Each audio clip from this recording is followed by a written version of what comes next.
আগামী 12ই আগস্ট এই দিনটা আপনারা মার্ক করে রাখুন। কারণ এই দিন আসতে যাচ্ছে অ্যান্ড্রয়েড রাজত্বের একচ্ছত্র অধিপতি পিক্সেল 11 সিরিজ। ইতোমধ্যেই ফোনগুলোর ডিজাইন, কালার, এসওসি স্পেক এবং প্রাইসিং নিয়ে একটা ধারণা পাওয়া গেছে। পার্সোনালি আমি আসলে এবার নতুন Google Tensor G6 প্রসেসরটা নিয়ে একই সাথে হতাশ এবং এক্সাইটেড। এবারে পিক্সেল 11 সিরিজে আমরা 4 টা ফোন পেতে যাচ্ছি।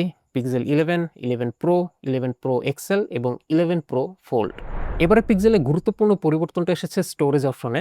এবার স্টোরেজ স্টার্টিং হচ্ছে 256 জিবি থেকে, যেখানে পাওয়া যাবে 12 জিবি র্যাম এবং 256 জিবির উপরে যেগুলো আছে 512 বা 1 টেরাবাইট, সেগুলোতে 16 জিবি র্যাম থাকবে।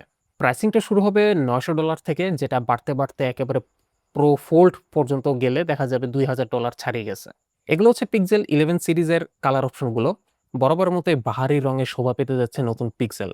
আর রেন্ডারগুলো দেখে মনে হচ্ছে যে পিক্সেল 10 সিরিজের তুলনায় মেজর কোনো পরিবর্তন আসেনি ডিজাইনে। তবে অনেকেই বলছে এবার নাকি Google Pixel 11 সিরিজের বেজেলগুলো আগের থেকে আরেকটু স্লিম হবে।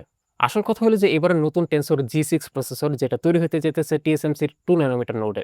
এই নতুন SoC এবার অ্যাডপ্ট করতে যাচ্ছে ARM এর নতুন কোরগুলো, যেমন C1 Ultra, C1 Pro। সর্বোচ্চ ক্লক স্পিড হতে পারে 4.11 গিগাহার্টজ এবং কোর লেআউট হতে পারে 1+4+2, অর্থাৎ 7টা কোর। সবাই বানায় 8টা, এ দেয় 7টা। সিপিইউ কোরে একটা ম্যাসিভ বুস্ট বা জাম্প আসলেও এবার জিপিইউতে আসলে তেমন কোনো এক্সাইটিং কিছু হইতেছে না আসলে। লিক ডেটা অনুযায়ী এবার জিপিইউ হিসেবে ব্যবহার হতে পারে পাওয়ার সি সিরিজ। নামটা একটু বেশি কঠিন, তাই বলতে পারতেছি না, স্ক্রিনে লিখে দিলাম। এটা সাজেস্ট করে যে গুগল এইবারও তাদের স্মার্টফোনগুলোকে স্মার্টফোন গেমিং এর ধারে কাছেও নিতে চাইতেছে না। সিকিউরিটি সেকশনে এবার নতুন এসওসিতে বসতে যাচ্ছে টাইটান M3 চিপ, আর মডেমে বা সাপ্লাই দিবে মিডিয়াটেক M90 মডেম চিপ, যা আগের এসওসি গুলোতে এসেছিল স্যামসাং এর থেকে। ব্যাটারি সেগমেন্টে এবার আসলে তেমন কোনো সিগনিফিক্যান্ট আপগ্রেড লক্ষ্য করা যাইতেছে না। তবে পিক্সেল ফ্যানরা আসলে খুব আশায় ছিল যে অন্তত এইবার একটু বড় ব্যাটারি এবং আরেকটু ফাস্ট চার্জিং তারা পাবে।